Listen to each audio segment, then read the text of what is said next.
আল্লাহর কসম আমি আপনার দায়িত্ব নিব না। রাজনীতি কোনো সময় পেশা না, রাজনীতি কোনো পেশা না। আমার ভোট করে আমার পাশে ঘুরে কদিন পরে বাগুর বাজার দখল করতে যাবেন আমার নাম দিয়া, আমি আপনাদের চিনি না, আমি আপনাদের চিনি না। আমার সাথে ছবি তুলবেন, আমার পিছনে এসে ছবি তুলবেন, আমার পাশে দাঁড়ায় ছবি তুলবেন এবং এই ছবিতে বাগুর বাজার দখল করবেন, মাদক ব্যবসা করবেন, আমি আপনাদের চিনি না। এবং আমি বলে দিয়ে যাই, আপনি আমার ভোট করেন, যাই করেন, আমার রাজনীতি করেন আর না করেন, অপরাধ কার্যক্রমে আমি আমার বাপেকেও আমি ছাড় দিব না। বাবারে, আমার রাজনীতি করে আমার বিপদে ফেলায়েন না। আমি এখন ভয়ে আছি যে আমার ইনি আপনারা বেচা ফেলেন, আমার ইনি বেচা ফেলেন, আমি কিন্তু ভয়ে আছি, আমি শঙ্কায় আছি। এটা কিন্তু করিয়েন না ভাই, আল্লাহর কসম আমি আপনার দায়িত্ব নিব না। একটা বিষয় খুবই স্পষ্ট করে বলে দিয়েছি, আমরা একদল গেছে আরেক দল আসছে। আবার আপনারা এটা ভাইবেন না বাগুর বাজার এতদিন যারা চাঁদাবাজি করার চেষ্টা করছে তারা করতে পারবে না, কিন্তু আমরা করব, এটা কিন্তু ভাইবেন না।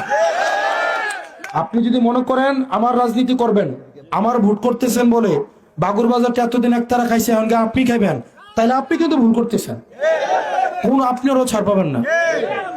এই ধান্দা বাদ দিতে হবে। সুতরাং আমরা চাঁদাবাজের পরিবর্তনের সাথে সাথে আমরা চাঁদাবাজিরই পরিবর্তন চাই। বাগুর বাজার সিএনজি স্টেশনের যারা আছে, আপনারা যারা সিএনজি চালান, আপনারা যারা দোকানগুলোতে খান, এটা কর্ম করে খান, আপনার পরিবারটা চালান না, নিয়ম শৃঙ্খলার মধ্যে এটা চলবে, পরিবারের টাকা যাবে, এইখানে কোনো রাজনীতিবিদদের পকেটে টাকা যাবে না। প্রশাসন যেই টাকা স্টেশন থেকে বৈধভাবে পায়, এটা প্রশাসনের সাথে আপনার সম্পর্ক, আমাদের সাথে কোনো সম্পর্ক নেই। বোঝা গেছে? আপনি যদি এই ধান্দা এখানে ঘুরেন, ভাই স্পষ্ট কথা, আমি রাজনীতি করে আমার সম্মান নষ্ট করবো না। আমি কি আপনার কাছে সারা দেবিদ্বারের মানুষ আল্লাহ সাক্ষী, একটা ব্যক্তি এখানে এসে বলতে পারবে না তার কাছে কোনোদিন 100 টাকা নিছি। এই যে নির্বাচন হইতেছে, কেউ বলতে পারবেন যে কারো কাছে 100 টাকা আমি চাইছি? কারো ফোন দিয়ে বলছে যে 5 লাখ টাকা নিয়ে আসো, অন্যরা বলছে যে 5 লাখ, 5L বলে নাই, 5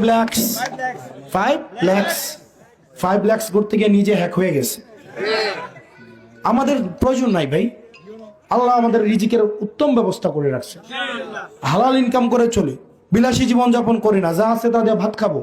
বাপ রাজমিস্ত্রি করে সৎ ইনকাম করে মাথার ঘাম পায়ে ফেলে আমাদেরকে বড় করছে। সুতরাং আমার বাপ শ্রমজীবী মানুষ, কষ্ট আমরা বুঝি, আমরা কষ্ট করে বড়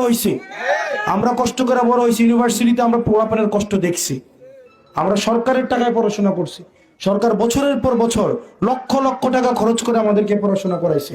এই টাকা কারা দিছিলেন? জনগণের টাকা না? এখন সময় আসছে জনগণের এই টাকা ফেরত দেওয়ার। ঠিক আছে বাবারে, আমার রাজনীতি করে আমার বিপদে ফেলায়েন না। আমি এখন ভয়ে আছি যে আমার ইনি আপনারা বেচা ফেলেন, আমি কিন্তু ভয়ে আছি, আমি শঙ্কায় আছি।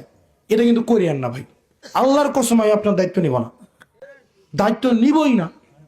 চলেন আমরা একসাথে স্বার্থের ঊর্ধ্বে উঠে আমরা দেবিদ্বারটাকে সুন্দর করি।